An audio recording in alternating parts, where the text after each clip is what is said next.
Welcome to the J3U University Podcast. I'm your host, John Jewett. And I'm your co-host, Luke Miller. Our mission is to elevate the physique coaching standard and deliver the highest level of competitors to the stage. Let's jump into today's episode.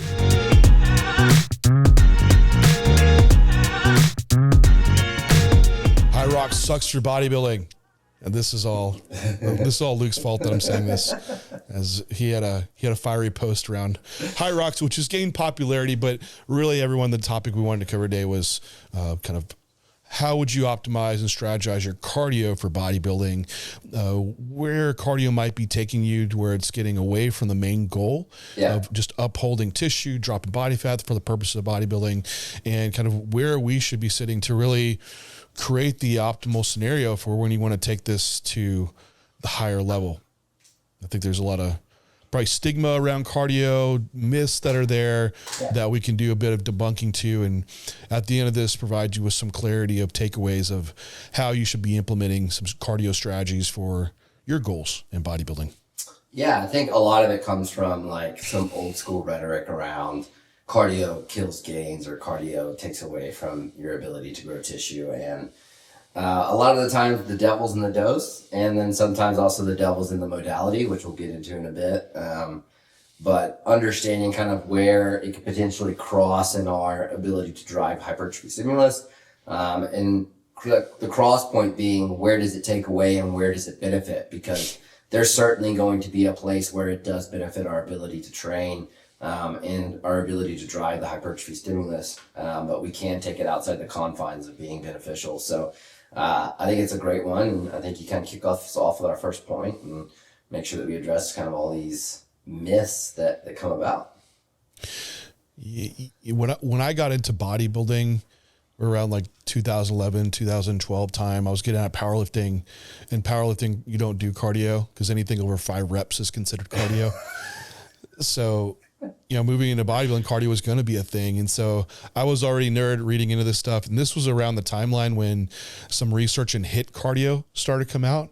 So my first bodybuilding prep, I primarily just did HIIT cardio the entire time, which and coming from a powerlifting background is like, you're kind of all out. So it was pretty intense prep wise. There was very high fatigue. Legs were very heavy that prep. I remember walking my 25-minute walk from the parking lot to my class in college and stopping halfway with my legs just being dead. I'm like, I think I might just sit down on the ground here.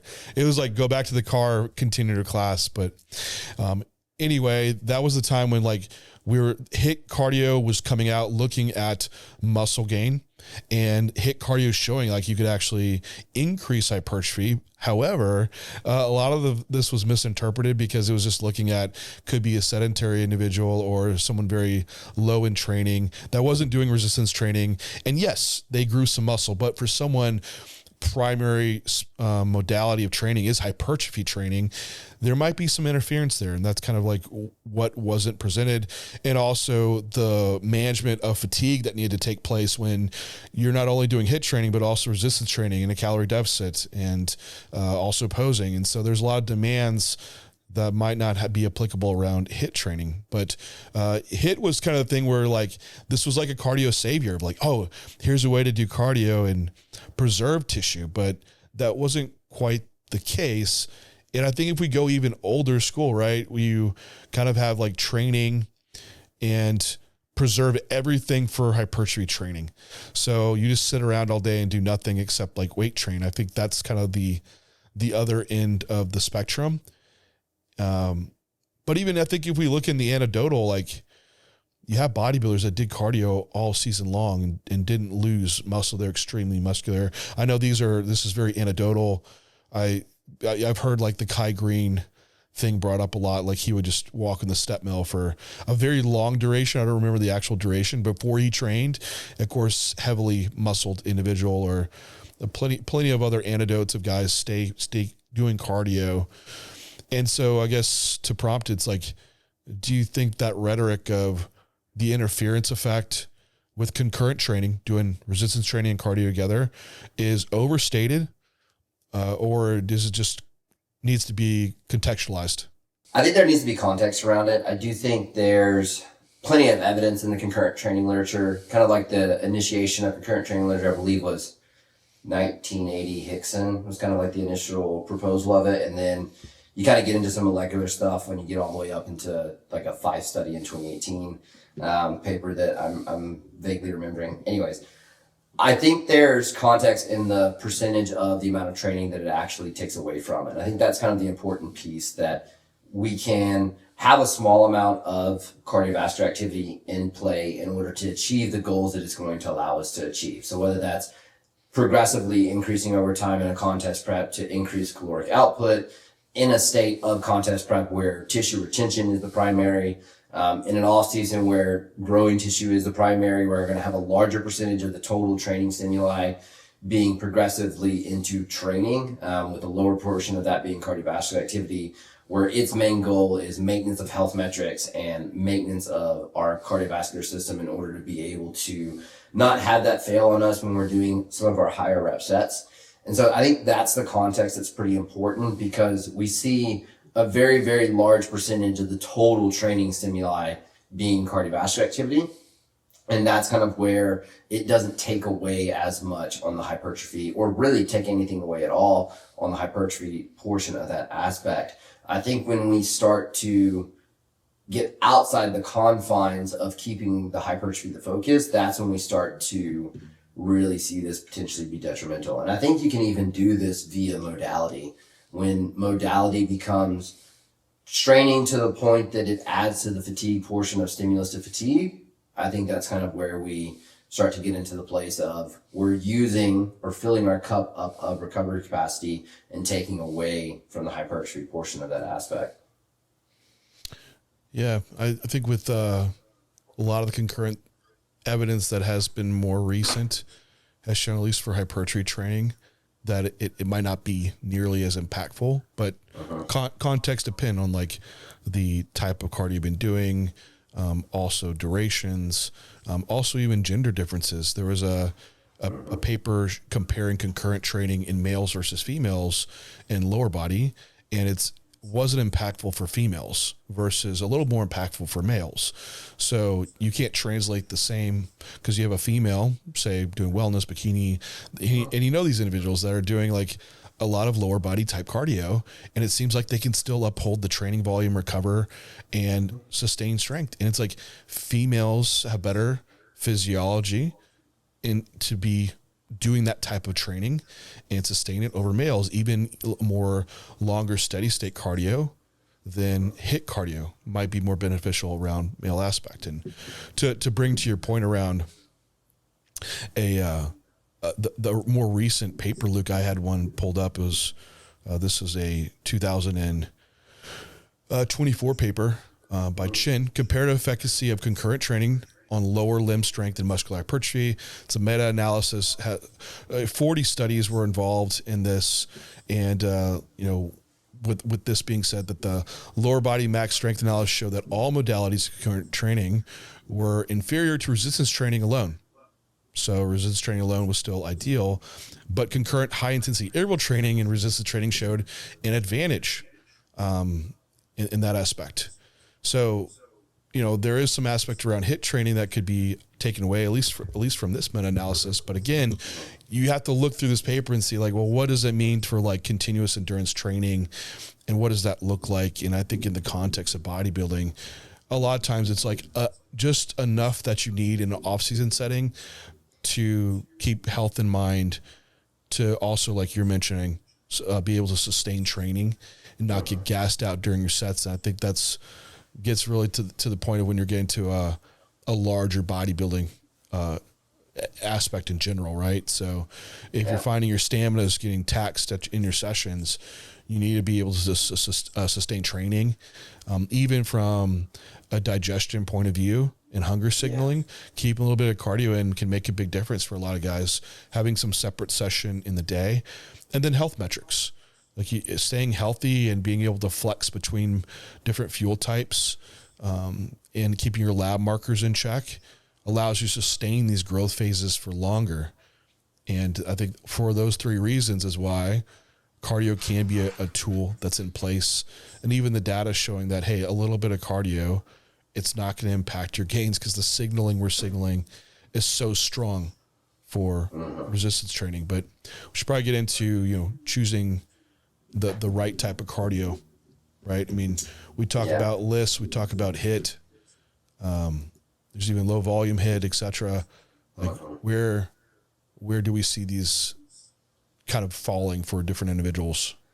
Yeah, I think we always need to start with the basis of steps, and steps can be an interesting one because it is very influenced by someone's lifestyle quite a bit. Like you have the manual workers who are going to be having steps, no matter the season, 15, 18, 20,000 steps a day, where they're getting that high output in the steps category. And so it's kind of lowering need and potentially some of the others. That's the category of individual that going down the HIIT path can be pretty dangerous because they've already got quite a bit of volume in the step side. And then we kind of go into like the other side of the equation where the person who sits at an office all day and they're struggling to hit 8,000, 9,000, 2,000 steps. Then we're kind of like opening the door to kind of what these cardio modalities would need to be.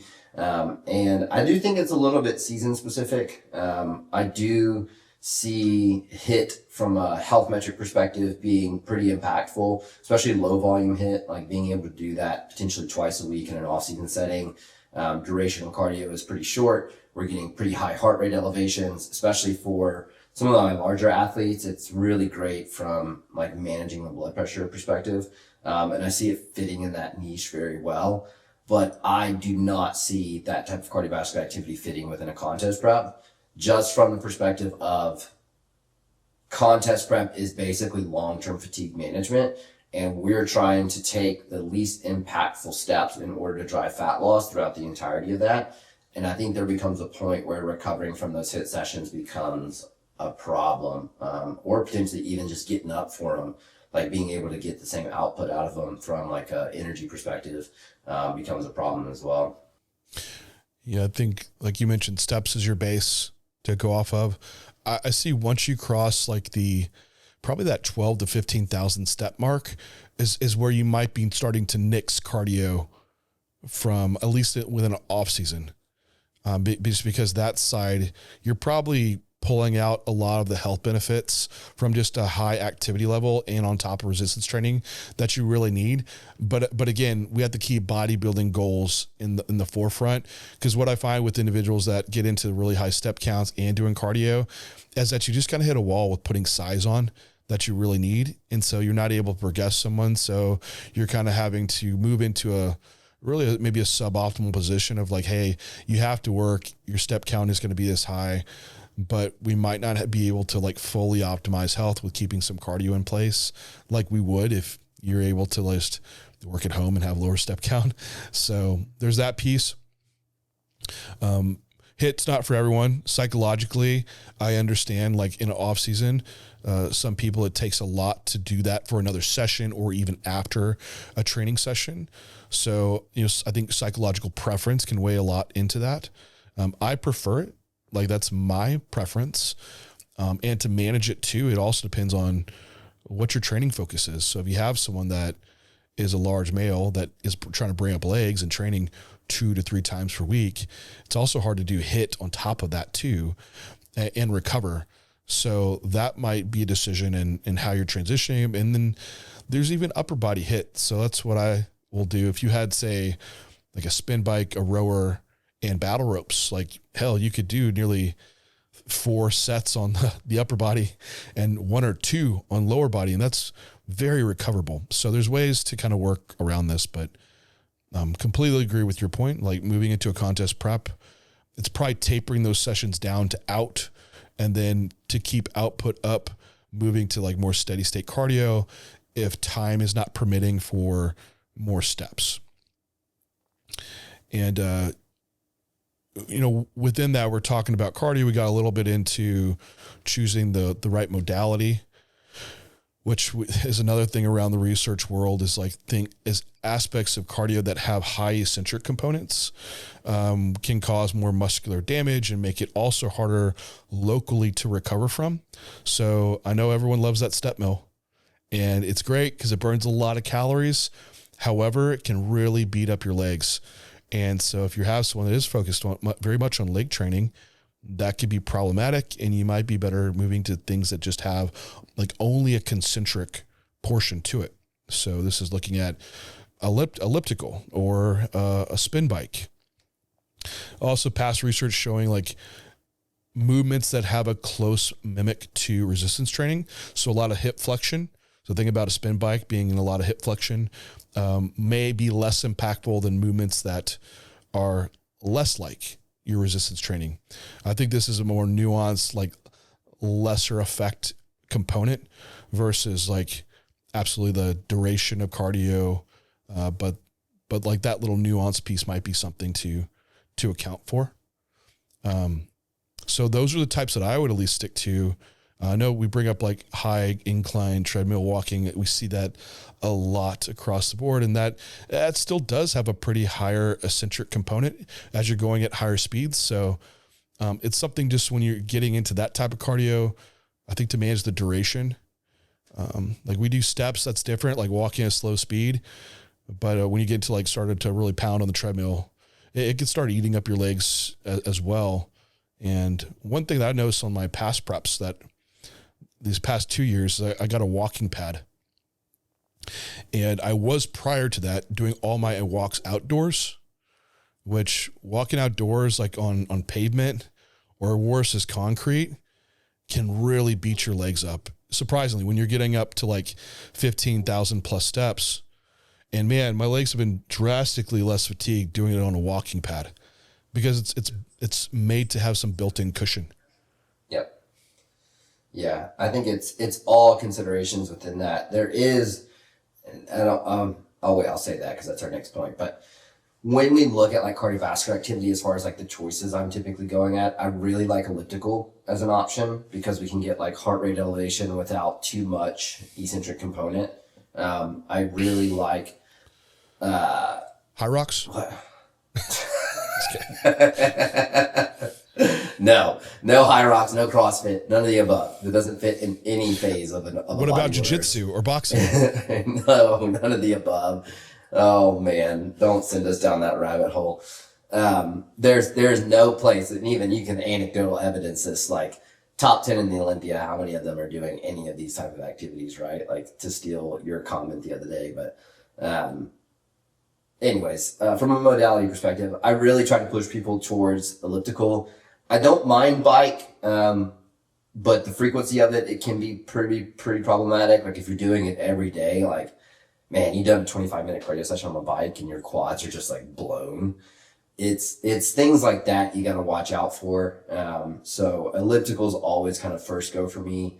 And then secondary is kind of based on access of what people have.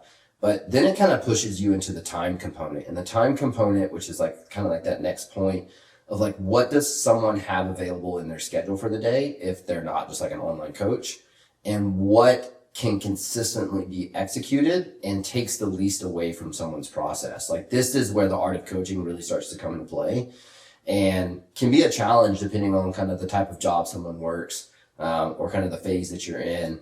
Contest prep's really where this gets problematic as like that cardiovascular output is going up. And I kind of term cardiovascular output as all of those things that fit within that. So that would be posing sessions, that would be your step counts, that would be your actual cardio sessions, and just being able to be efficient with that where, you know, if time is a problem for someone, while it's ideal to kind of have step counts escalating up over time before you really have to put in cardio, that might be the client that cardio sessions go up a bit quicker than step counts do, just because from a time component, that's what you got. And I think it's a really important aspect to understand from a coaching perspective.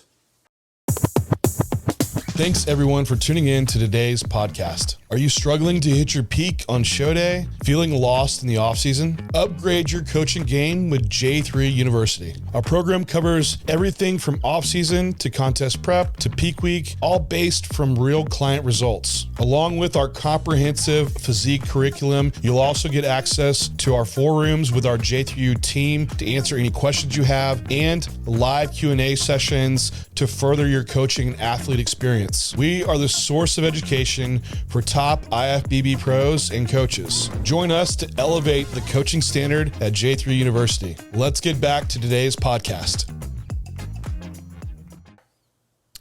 Yeah. What I would advise too is like within bodybuilding, you are looking for the least burdensome, fatiguing way to create an energy deficit. And that's what cardio is really serving its purpose on contest prep. So do you need it or do you not need it? And it's truly like, can you create the deficit with it or without it? That's the piece of it. And there's not a magical like heart rate range that we got to be in. No, it's just create the deficit with the least fatigue to support your resistance training. And, with that being said, around the timing component is that I've done some preps with like pretty long, high duration cardios where you're like, hey, you need an hour of cardio done. And is it better to do an hour straight, get it done? Or what if you were to divide this up like, hey, I'm going to do 30 minutes in the morning, then I'm going to do 5 minutes before I train, then I'm going to do another 25 minutes post-training or something like this. Is that less fatiguing? And I think you can easily find exploring those where you're able to tolerate the best or when you're kind of hitting your high fatigue component in your duration. But in general, I would say keeping your sessions less than 30 minutes at a go would be some reasonable grounds for implementation. But your total cardio volume for the day is really what matters. Kind of like just like your total calories for the day is what matters. So if you have a 30-minute session, you absolutely could just knock out another 10 minutes post-training and make that session just 20 minutes long, which mentally and physically would be far less draining. So be strategic with your cardio time duration as well. Yeah, 100%. If you want to touch on like the timing, the ideal timing of day, like some people might ask, like, is it better to do it post or how far away from training or et cetera? Yeah, I think there's some considerations here. I think the initial argument is like dosing growth hormone at night. You've got that in play. Is the fasted going to be potentially the more efficient way?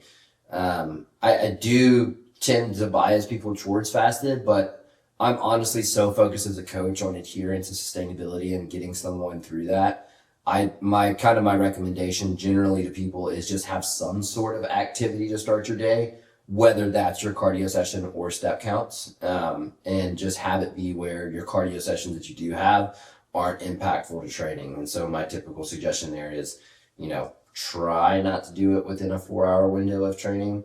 And it's from concurrent training evidence, it tends to be like a 4 to 6 hour window, but that's kind of like my general recommendations with that. And I care a little bit less of whether it's all fasted or any of it's fasted, because the effort piece is the second piece that you have to consider with that.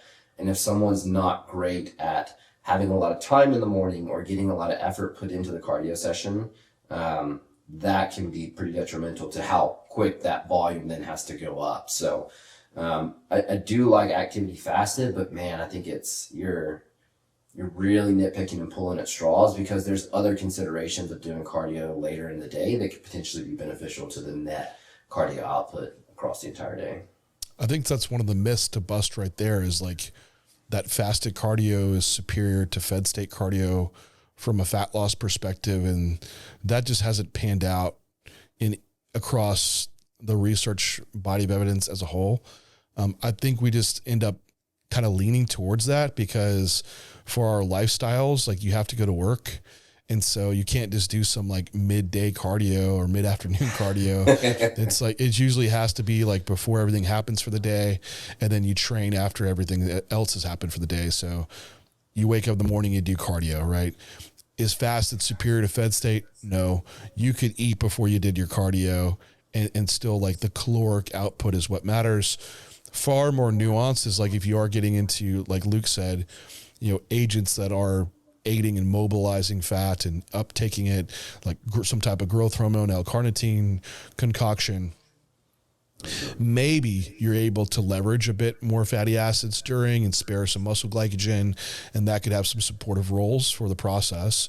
But again, it's far more nuanced. I think our big ticket items are still like managing total fatigue for the day over just whether you're doing it in a fasted state. And that doesn't mean a dehydrated state either. Like you still want to be hydrated for your cardio. And I find that is one of the most impactful around it, is you're just not great at thermoregulation if you're not fully hydrated, which can make cardio, the perception of it, just feel a lot harder.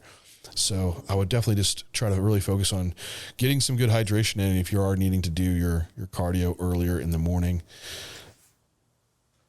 Yeah, and that's kind of where the quality comment comes from, right? Because most people aren't doing a great job of getting hydrated prior. Like, their schedules are pretty rampant trying to get to whatever their work situation is. But I think that kind of brings us to some of these last points. Like, we've kind of touched on some of the health benefits already. It's obvious some of the cardiovascular benefits, but I think digestion is probably the most underrated one that you could potentially see from that, especially with step counts. Like, I think it's, easily one of the most underrated. Yeah, I think that's where you need to look at, like, spreading out your walking throughout the day, or if you're at a desk job. Like, I feel like we're in a culture now where people are realizing the importance of, like, postural health and getting people up from sitting all day. So, like, getting a standing desk or a walking pad, like, I feel like a lot of places are pretty open to that, to where, hey, eat a meal and then stand and walk for the next, like, 10, 15 minutes can make a big impact on posture, digestion, glucose and insulin sensitivity, management around that. So, and those are just easy ways to burn calories too if you are in prep. As far as, like, the other health metrics we mentioned, like, great ways for managing blood pressure, and also if you have issues around your risk of, like, clotting and hematocrit, like, it can aid in that piece. And also, of course, people are asking about, like, lipid profile and those alterations and triglycerides. Like, it can improve all those panels. So it's something that should be in place if you are definitely struggling around those points. Another thing that I would just touch on as well, kind of how we move in cardio in and out throughout the bodybuilding season, is that in a more ideal scenario in a prep is that eventually cardio can come out towards the tail end as we move into peak week. And what I'm trying to do is transition someone that from that deficit to a maintenance level where I can have cardio as low as I can and primarily relying on steps and energy intake. And that way we can drop off a lot of fatigue. So a lot of people towards the end of the preps we're doing are doing cardio, and we're just having them doing steps. And that's how we're starting to do the peaking process. Now, that's not for everyone. Some people are going to have cardio in because they're just so far below that, like, body fat set point that they still need a lot of output to maintain it. But a lot of times those are the females that actually already do really well with managing fatigue on higher direct cardio work. But that's kind of how we transition in and out throughout the season, is that you might have towards the end of your prep in a peak week no cardio in place, but then as we move into the post-show period, that's like transition back up. Then we might have some HIIT cardio that's in place, and then we're kind of moving back into prep where HIIT's pulled out, we're back in a steady state, and then rinse and repeat. That's kind of how the cycle goes. But there's a spectrum across where we're going to see people with it and without it. So, yep, 100%. General over guidelines you want to hit just to wrap that up, Luke? Yeah, I think the statement, I just want to pull out a statement you said earlier of the least impactful modality in order to achieve the goal of cardiovascular metrics for that phase is just the epitome of cardio within the bodybuilding sphere and the bodybuilding space. Because on the continuum of driving adaptation, like, we're shifting goal sets kind of throughout these different phases in the year of, like, the adaptation we're trying to drive. And it's going to be the least impactful to tissue growth and or tissue, retaining tissue in contest prep if we don't have a very large portion of that bucket filled up, because the cardio output side is either so high or taking away so much from our ability to train. And just remember that it is bodybuilding, right? So, there's absolutely a place for cardiovascular activity year round. It's just, how do we achieve that goal of the least impactful for each individual that we work with? And I think that's, like, just the general guidelines I would try to give people. Yeah, no, that's well said. Cardio is our tool. It's not the enemy. It's how and why you use it that really matters. And if you want to dive into this even farther in our level 1 course, throughout our off-season module, our contest prep module, and our post-show module, we exactly show how we pull this in and out and the decisions around why we do it. So to learn more, definitely check out level 1. That's where we can give you deeper guidelines of exactly what we would do. And so you have the understanding to make those calls for yourself. But anyway, thank you everyone for tuning in, and we'll talk to you next time.